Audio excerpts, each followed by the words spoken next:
Signs of Tradition and Wonders of Experience, a devotional for the seasons of Advent, Christmas, and Epiphany, produced by Northside Church. Wednesday, January 1st, the 8th day of Christmas. Our scripture passages today come from Genesis chapter 17, verses 9 through 12, and Luke chapter 2, verse 21. Then God said to Abraham, "As for you, you must keep my covenant, you and your descendants after you for the generations to come. This is my covenant with you and your descendants after you, the covenant you are to keep. Every male among you shall be circumcised. You are to undergo circumcision, and it will be the sign of the covenant between me and you. For the generations to come, every male among you who is 8 days old must be circumcised." On the 8th day, when it was time to circumcise the child, he was named Jesus, the name the angel had given him before he was conceived.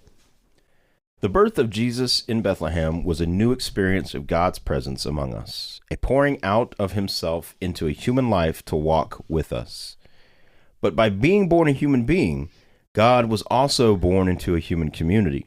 And as such, this new experience of God did not come free of tradition.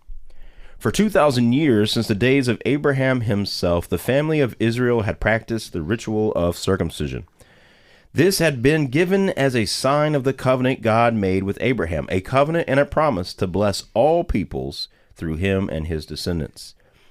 And so Jesus, a member of this family, was circumcised on the 8th day, as had been the tradition of his people for over 40 generations. This is not a part of the story we often spend a great deal of time reflecting on, but it says a lot about how Jesus was raised and who he would become. Yes, the birth and life of Jesus is something new God did and is doing in the world. But new experience never comes untethered from the traditions that have shaped us. Jesus was raised in the tradition of God's people, formed by the stories of old and reared on the rituals of their faith. There's no doubt this had an impact on Jesus' identity, how he understood himself, and how he would craft his message and ministry.